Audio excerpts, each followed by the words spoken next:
from the perspective of drama and Hasan bad, you probably are not talking to someone or probably not getting information from someone who is even remotely aware of the situation at all, who is just trying to get others like you to click on basically what is clickbait.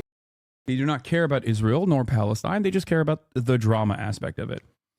And this is how you will find yourself, ironically, thinking that I'm misinforming you when in fact you have been misinformed by the video claiming that I am misinforming people. To make matters worse, it's also it is also silly to look to a person who sees ongoing genocide and says, how will I make clickbaity drama out of this? But in Canada, a lot of pro-Palestine people are burning Canadian flags saying death to Canada. How can you say you're still pro-Palestine in Brampton? A man was pulled out of his truck and beat up because he had a MAGA flag. What does that have to do with genocide? I'm confused. Israel's actions are genocidal. There's genocidal intent, and that is wrong. What you fantasize is happening in Canada has nothing to do with that. I don't know what you want me to say. Why is a Canadian man wearing a MAGA hat in Brampton? Okay, then hate Israel. Okay. Why are there MAGA supporters in Canada? Canadian chatter here, that man is getting his news from Rebel News, Lamau. At least he's still open-minded. Anyway, now, let's get back to the new FBI. Let's get back to the New Orleans terror attack. FBI warning this morning following the deadly rampage in New Orleans early New Year's Day. ABC's Christian Cordero joins us now from New Orleans with the latest. Good morning, Christian. Gio, good morning. The reopening of Bourbon Street and the Sugar Bowl are both examples that this community is trying to get back to normal. But there is still a tension in the air and a lot of unanswered questions. This morning, investigators are combing through the physical and digital footprints of Shamsuddin Jabbar, the man suspected of killing 14 people in New Orleans' French Quarter on New Year's Day. His half-brother Abdur tells ABC News Jabbar traveled to Egypt for about a month in 2023. When are you going to take the anti-Canadian sentiment in your chat more seriously? Yeah, I think we should become more serious about having a anti-Canadian stance, considering that there are a tremendous number of America First MAGA supporting Canadians out there. We should take the anti-Canadian stance to the next level, it seems. Telling his family he was going because it was cheap and beautiful. These are some of the items his brother says he brought back: jewelry, tea, and other gifts. Sources tell ABC News investigators are looking into whether the trip has anything to do. It seems like he just went on a trip. Are there even like dormant ISIS cells in like Egypt? What? With his radicalization. What I can tell you right now is that he was 100% inspired by ISIS. On Friday in New Orleans, the ATF returned to the house that Jabbar rented ahead of the attack, concluding he tried to set a small fire in the hallway in his effort to destroy it and other. Your culture infects our nation law. There have been people in Canadian courts trying to use the First Amendment argument as if that's a thing here. That is so funny. Oh my God. That is like, what you're describing is like being a sovereign citizen in America, but instead you're an American libertarian in Canada. Because Canada has more advanced laws, okay, the Canadian sovereign citizens are not even doing the Admiralty Maritime Court take. They're simply stating they're LARPing as American libertarians, which is amazing. Pulling up the First Amendment from the American Constitution when defending yourself in Canada is so funny. That's a whole ass different country. That is amazing. There is, yeah, more so in the Sinai. Oh, you're talking about, now you're talking about ISIS. God damn, we are such a scourge on this planet. Our right-wingers have rotted the brains, rotted the moral fabric of other American-aligned, Western-aligned nations, dude. That is, how can people not see that as a dire threat? It seems we have rotted Canada to its core. Evidence of his crime, but officials said evidence has been recovered, including bomb-making material. Investigators say that the unexploded IEDs recovered from 2 coolers in the French Quarter were made with a very rare explosive compound that also contained a remote detonation capability. The FBI now warning every law enforcement agency in the country of potential copycat attacks. As the FBI sifts through the evidence and interviews witnesses, we're learning more about the survivors. 22-year-old Brandon Whitsitt was out celebrating New Year's Eve with friends when he saw the white truck swerving towards him. I ain't doing it on purpose. His family hasn't left his side. We didn't know what the status was. We didn't know how far everything was. The former football player tells us he hasn't tried walking yet, but vows to get back on his feet step by step. I know it's going to take it. meant to get brought back to where I was. As the French Quarter inches back to normalcy, flowers, candles, and crosses line the entrance to Bourbon Street, where people pause to reflect on the victims, including 21-year-old Hubert Guthrow. His family visiting this memorial, telling ABC News he was someone who loved deeply, gave generously, and brought joy to everyone who knew him. The convoy occupation of Ottawa was heavily funded by Americans too. Yeah, that's true. Also, wait till Elon Musk gets involved. You know what I mean? Elon Musk is currently trying to involve himself in the affairs of Germany by way of the AfD and also England by way of Nigel Farage's Reform Party. It's really devastating. And Biden says he has spoken with the families of the victims. He and the First Lady are scheduled to visit New Orleans on Monday. Guys? So much heartache, Christian. Thank you so much. And Whit, I know that you spent the past week basically there in New Orleans. You spoke with these survivors, these relatives of the victims as well. I mean, what were they telling you? How are they moving on? Yeah, Gio. Please don't speak that into existence. No, I'm not speaking that into existence. I'm covering it after the fact. It's already happening. I got to say, this is the first mass casualty event I've ever covered where the crime scene was cleaned up and reopened within 36 hours. Wow. I find this really weird. The way that we're covering this, there's so much weirdness with the way that we're covering it. It's like, yeah, we immediately cleaned it up and we could just use, like, Bourbon Street was back on its feet immediately. And it's like, I get what they're trying to say. They're trying to say that, like, New Orleans is not going to be intimidated by terrorists, and I understand that aspect of it, but also it kind of shows how desensitized we are to ultra violence. You know what I mean? Like, where we're just immediately back. Like a mass casualty terror attack occurs in America on New Year's, and instantly we're back to business, and we're also talking about how quickly we went back to business. To me, it feels like we have become increasingly more desensitized, and it's become so normal that this kind of violence will happen. And I don't know, as a person from and lives in NOLA, majority of the community is upset that they reopened Bourbon. We think it's disgusting. Yeah, I don't know. I don't know why they're taking the spice must flow attitude. You know, commerce must continue. It immediately reminded me of the post 9/11 George W. Bush statement of the most patriotic thing that an American can do in this moment is to go back to work and go watch movies and go purchase commodities. That was the take. George W. Bush presented shopping as patriotism in the aftermath of 9/11. I think partially, though, the reason why people immediately went back to normalcy, some semblance of normalcy, is part to reassert the patriotic sentiments of, this can't break us, to, like, show the world, like, we can overcome this. But I think the other part, and perhaps the scarier part of this, the scariest aspect of this, at least from my analysis, is that we just don't care anymore. We don't care when 10 people are slaughtered, when 14 people are slaughtered. We just genuinely are like, yep, that's another day. Like, the worth of an individual life, unless they're a CEO, make no mistake, if they're a CEO and there was a deliberate targeted attack against the CEO, then we got to shut down the city. Okay, we got to shut the city down. We got to shut the bridges down. All hands on deck. If it's like 14 individual lives, common folk, regular folk, then business as usual, baby. Let's go. Yeah, here's Bush. As we work with Congress in the coming year to chart a new course in Iraq and strengthen our military to meet the challenges of the 21st century, we must also work together to achieve important goals for the American people here at home. This work begins with keeping our economy growing. And I encourage you all to go shopping more. I feel like the state of normalcy is critical to ensuring that masses are sedated to the fact that we are always at war now. Yeah, go shopping. I'm George W. Bush. I'm George W. B. Go shopping more. I get what you mean, but one case had an active manhunt where the suspect was killed on scene, right? Sure. I guess that's also true. It's not like commerce kept flowing after Brian Thompson's assassination as well. I was thinking more so the broad media reception, where on the one hand, people didn't really care about, like, the average citizens did not care about Brian Thompson's assassination and kept living their daily lives and maybe even celebrated it.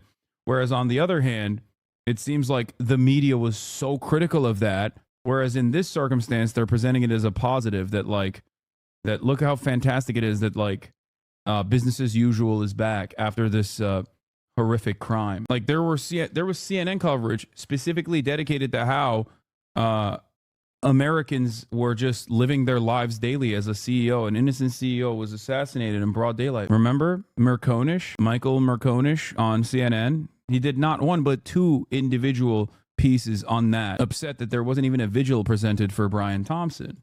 And people in New Orleans, the families, the people I spoke with, this is part of the toughness and resilience of that city there. We heard jazz music playing on Bourbon Street a day later. They are mourning the lives lost, but they are also celebrating the lives that they lived. Yeah. And this is a big part of the spirit and the culture of New Orleans. So I think for an outsider, I was taken aback a little bit at first at how quickly the atmosphere changed. Yeah. But for the people who live there, it was very important that they don't let terror prevent them from living. Okay, all right. So there's more to the story that I want to engage with. Number one, NBC News reporting that the federal investigators are examining the New Orleans attack say that Jabbar used a very rare explosive compound in 2 devices. Authorities are investigating how Jabbar acquired the knowledge to create this homemade explosive. The explosive has never been used in a U.S. terror attack or incident, nor in any European terror attack. A key question for investigators is how Jabbar learned about the compound and how he managed to produce it. So that's also unique. The explosive has never been used in a U.S. terrorist attack incident, nor a European one. Neither of the homemade devices exploded, and it remains unclear whether the failure was due to malfunction, lack of activation, or another issue. Jabbar planned to use a transmitter to detonate the 2 bombs, which were placed in coolers, the authorities said. The FBI and the Bureau of Alcohol, Tobacco, Firearms, and Explosives said in a joint statement Friday that the 2 explosive devices were placed on Bourbon Street, which Jabbar later returned into a scene of devastation. The transmitter and the 2 guns were recovered from Jabbar's truck, the statement said, and are being transported to an FBI laboratory for testing. Jabbar had also set fire to a short-term rental house on Mandeville Street in New Orleans where bomb-making materials were found, Friday's joint statement added, in his effort to destroy it and other evidence of his crime. I think a lot of people are hyper-focusing on the other vet, Matthew Livesberger, as like a unique and fascinating incident because he was a special forces guy. But I think this one is significantly more interesting from the point of like potential conspiracies. How does a guy who is otherwise normal, also an American military veteran who did HR work and IT work for the American military, who was also a real estate guy, how does a guy like that turn around and get radicalized, say he's ISIS, and even go so far as to create a chemical concoction that has yet to be used on U.S. or European soil as a improvised explosive device? The point A to point B story that you can tell about Matthew Livesberger is a fairly common experience shared by a lot of American veterans. Okay, guy who loses his mind after divorces and also, you know, has a hard time dealing with PTSD, things of that nature, and then ends up going out in a spectacular fashion, but ends up killing himself is a very common story. For Jabbar, there's a lot of parts of the story that are there's a lot of different components of the story that are just like, they just don't make a whole lot of sense. This does not seem like a conspiratorial thing at all. I mean, financial problems and also having issues with like family issues and feeling isolated create a unique opportunity for the likes of someone like Jabbar to be targeted, if that makes sense. Targeted by ISIS, but ISIS isn't exactly doing this sort of stuff. With the exception of, please stop veering right. There's no conspiracy. It's mental health and spousal issues. I don't think saying that the American government, specifically the FBI, sometimes will target mentally ill people to apprehend them before they're done with their crimes in an effort to throw numbers on the board. That's not, especially in cases where Islamic style terrorism is involved. This is something that the FBI has done quite a bit. They've done similar things with white nationalist groups as well, but this is the FBI MO. This is not about veering right at all. You're losing chat with the conspiracy theories law, but it doesn't make sense that it's ISIS is what I'm saying. Because, like, I said this yesterday, and I said this before as well.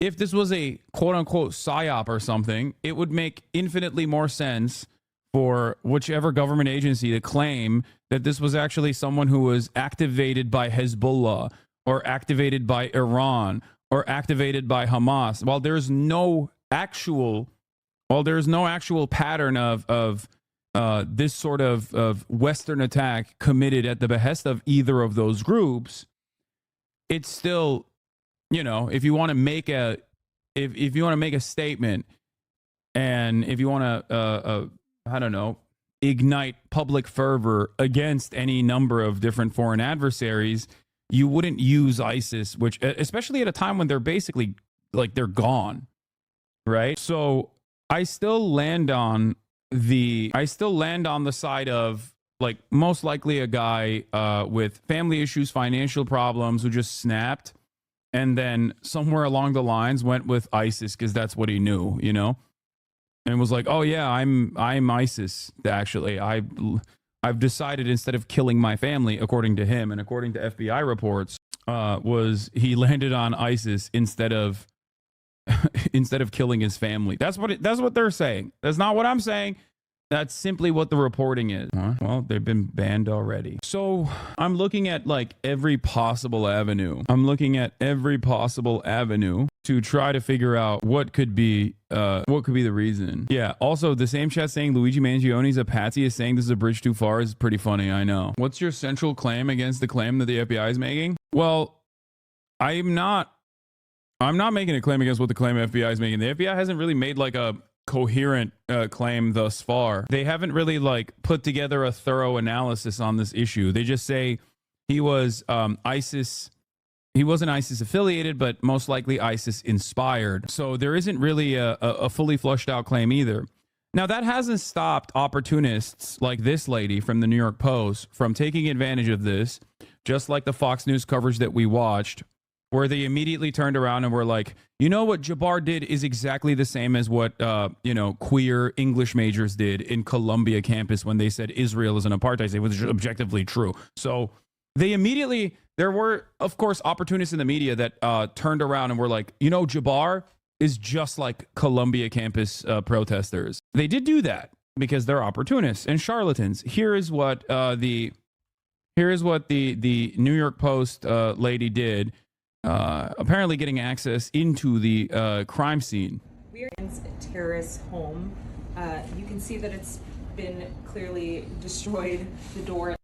Wasn't there an ISIS attack on Russia last year? It could have been the same situation where ISIS just approached an individual. My friend, that was an incredibly sophisticated military operation against an American foreign adversary. Targets that ISIS routinely targets, as a matter of fact. Okay? Very different circumstances. You think that ISIS just simply activated a bunch of sleeper cells in Russia? No, that was a massive military operation. So that's number one. Or the one in Iran. Or any number of different areas of operation, with the exception of Israel. Okay? Yeah, just like the attack that took place on the drone factory in Turkey. Let's continue. At least from the FBI raid yesterday. But if we walk through the home, we see some signs of what he was up to. He had this work area here, lots of different chemicals splayed around, and different. Like, this is a really weird piece of news coverage, I'll say. It's very odd that she's just, like, allowed to walk in and film the explosive materials that are just, like, laying in wait. Electronics. This is, again, a work setup. Left receipts. Just very unkempt in here. If we go over here, actually, you can see the Department of Justice documents here, the search warrant, and the property that they recorded here, which seems to be a lot of chemicals. Again, just left in disarray. There's a bedroom back here, and what appears to be his collection of religious materials, his Qurans, an open Quran with a passage there, as well as even the Bible here, but mostly books on Islam, and his prayer rug just to the left of me here. And if we go back, there's another bedroom here. You can see he left all these belongings, contact lenses, personal belongings. Yeah, I didn't want to say anything, but I wonder what the passage is. He had a Quran permanently open to a passage about martyrdom, and a journalist is allowed to tour and film what you would assume is an investigative crime scene. Oh, and you're showing off the ingredients for bomb making. Sure, cool. This is all very normal. It's not. It's not. It's giving Hasbara. Okay? Sorry. This is the most IDF coded thing I've ever seen. This is exactly how the IDF operates. Not saying that she's the IDF, simply stating that usually we know what this kind of coverage looks like. Okay? It usually comes in the aftermath of some kind of attack that Israel engaged in an effort to defend said attacks. Like, oh, we killed like a bunch of babies, and here's why we had to do that. Bathroom. This seems to be some sort of workspace, again, with other chemicals here. The light's still on. Some kind of station set up here. We're not really sure what that was for. In, what we can assume was also a bedroom. You can see clothes left here. And just... Even right-wingers don't buy it. 2 U.S. military veterans rented cars from the same company on the same day to commit ISIS-style terrorist attacks 2,000 miles apart, and I'm supposed to be upset with Iran. What is happening? Yeah, I don't know. I don't know if this guy's a right-winger or not, but, I don't think that there is a significant connection between the two veterans. Look at the last frame you just paused on. Hold on.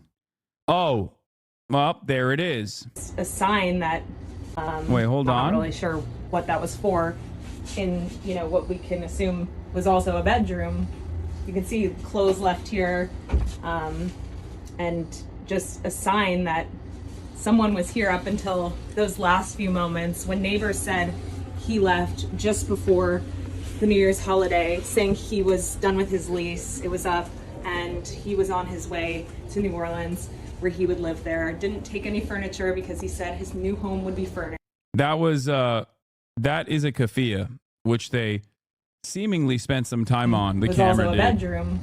You can see clothes left here, and just a sign that someone was here up until those last few moments when neighbors said he left just before the New Year's holiday, saying he was done with his lease. It was... No, I don't think it's a Palestinian kafia, but it's kafia enough. Okay, it's enough. It's in the region.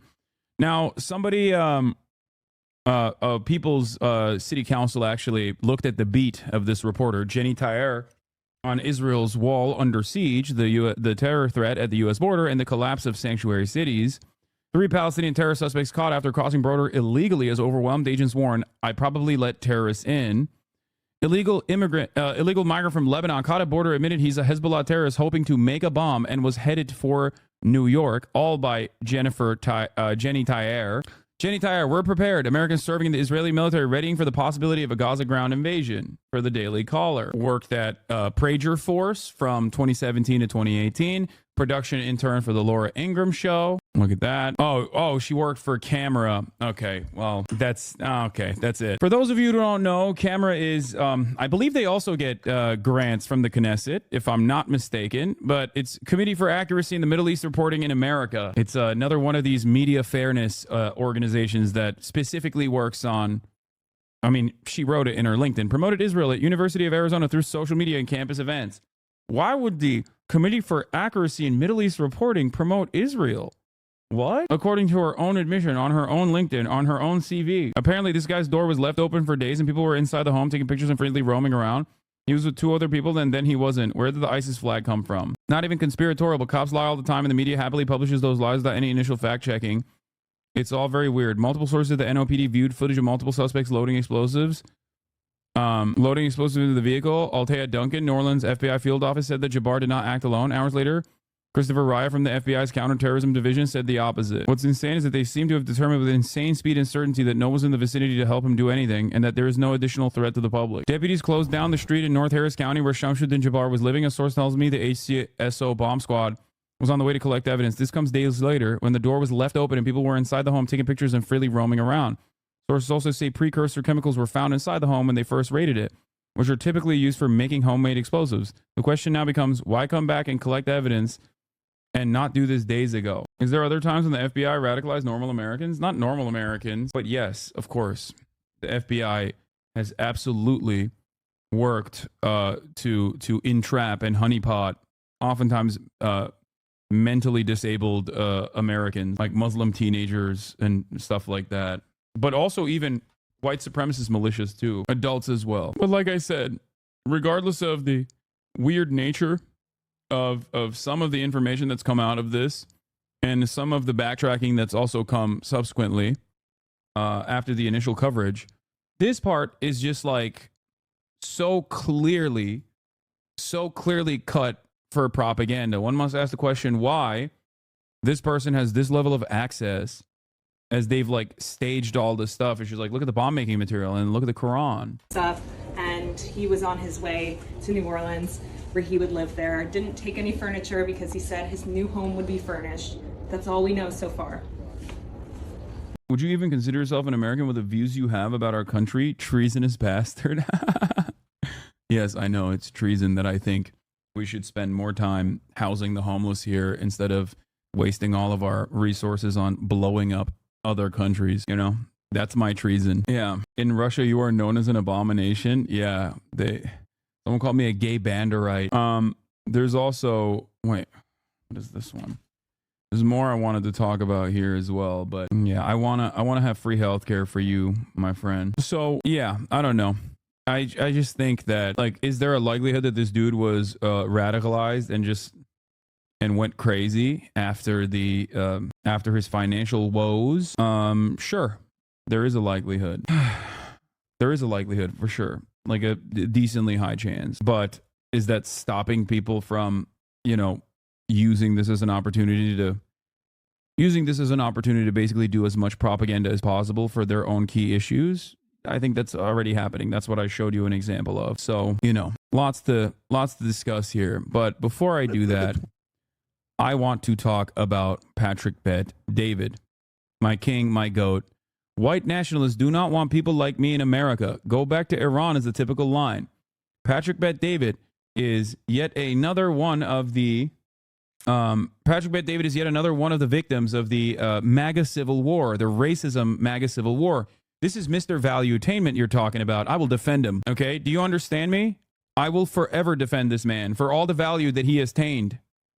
For me, a Valuetainment fan, I have been tainted with value. The very fact that the MAGA civil war has now moved his crosshairs upon this goat is unacceptable. One of the tweets, I said, our founding fathers, a guy responds back and says, those are not your founding fathers. Mm-hmm. Guy posts a picture of the Shah of Iran, says, that's your founding father. Oh, so funny. But that tells you what, you know. No way.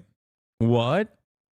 Patrick, are you telling me that the fandom that you have crafted for yourself are now calling you not American? What? Are you telling me that this eclectic group of right-wing reactionaries are held together by simply racism? This is shocking. A shocking revelation.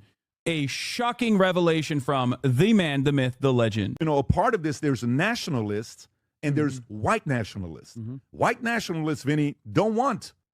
Wait, what? Nationalists and white nationalists? I don't know if there's a lot of difference, my friend. Let me tell you. People like us here. I know. They just don't. White nationalists are a very different model. You view me as go back to Iran. Deport Elon back to, what do you call it, South Africa. Deport Vivek back to India, right? And you make those types of comments. All right, I don't think that's majority of America. I think that's less than 5%. That is the far right. America. Yeah, that's the far right. Ultra-nationalists. That's the far right. And the far left wants open borders and let everybody come in here. Let's leave. Dude, this is so funny. He's still like, no. I hate the far left. I hate the far left. Please stop saying I'm an Iranian Shah supporter and the Shah is actually my real founding father. Please stop saying this. See, I hate the far left just like you do. Legalize everyone. The far right wants, if you're not a white nationalist, get the hell out of here. There's a huge difference. White nationalists will kick out their allies as they're not WASPs. Brother. Most white nationalists say that they're simply nationalists to dupe people like this. Okay? A lot of the resentment comes from, like, there's a difference only between people who are ideologically committed to some kind of like Nazi agenda versus people who are just regular old racists. Okay? People who are regular old racists still think Patrick Bet-David is at most one of the good ones.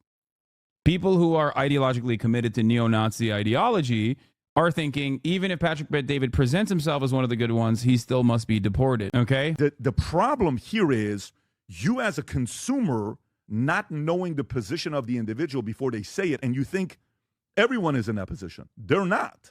Not everyone's in that position. Yeah. Are these guys really this stupid? Not saying that to be obtuse or whatever. You court these types, tiptoe around them for years, and then when they set their sights on you for not being white, you act confused. They're Nazis, law. Don't get this whole, wow, seriously, guys, stuff. It's true. Where's this, like, I can't believe these guys are so racist attitude coming from? Like, what do you mean? Ann Coulter told directly to Vivek Ramaswamy's face that she would never vote for him because he's Indian. Why are people saying Lacey stream? Lacey is beyond cooked? Wait, why? What happened? Don't pull up on stream? Wait, why? What happened? Okay, now I want to know. He got hacked? What is going on? Oh no. Oh no. That is not good. That's crazy that there were mods ban the people that said Lacey stream. They were just trying to get me banned. That's crazy. Yeah, people still do stuff like that. It's just porn. They're just showing like a penis in a butthole. Aiden loyals from the grave taking their ops down. I don't understand. Why would Lacey be an op to Aiden? I thought they were. I thought that they had no. I thought they didn't hate each other at all. Lacey is FaZe Lacey, former Fortnite pro. Not even porn, just a penis and a butthole. Yeah. Not even boobies. Lame. Yeah. All right. There's some more Justin Baldoni revelations. Justin Baldoni is on the attack. And after that, we're going to get to the Adrian Dittman saga as well. Fear not. Okay? Don't worry. We're going to do that as well. But let's do Justin Baldoni, Blake Lively drama for a second while I go pee really quickly. The legal battle involving the co-stars of It Ends With Us now in full swing, with 2 explosive lawsuits filed on New Year's Eve. I would beg her to leave him. Justin Baldoni suing the New York Times for an article reporting Blake Lively's claims that he directed a smear campaign against her during the press campaign. Baldoni's lawsuit calling the article rife with inaccuracies, misrepresentations, and omissions, relying on Lively's, quote, self-serving narrative, and showing examples of text messages that the lawsuit says were misleadingly edited by Lively and knowingly published by the Times, such as removing an emoji that would indicate a comment was sarcastic, which the lawsuit calls a calculated distortion. They allege that the Times cherry-picked and decided to take snippets of negative things, negative text messages out of context and put them in their article, which ended up making Baldoni and others look bad. The New York Times says it plans to vigorously defend against the lawsuit. Meanwhile, Blake Lively filing her lawsuit against Baldoni and his production company, as well as the PR team they hired in a New York federal court. The suit, echoing claims laid out in Lively's earlier bombshell complaint, alleges Baldoni and the film's lead producer engaged in sexually inappropriate behavior on set. It's gonna be perfect. Okay. And then the lawsuit says Baldoni and his production company, Wayfair, and Mr. Baldoni directed their PR team to actively engage in their retaliatory social manipulation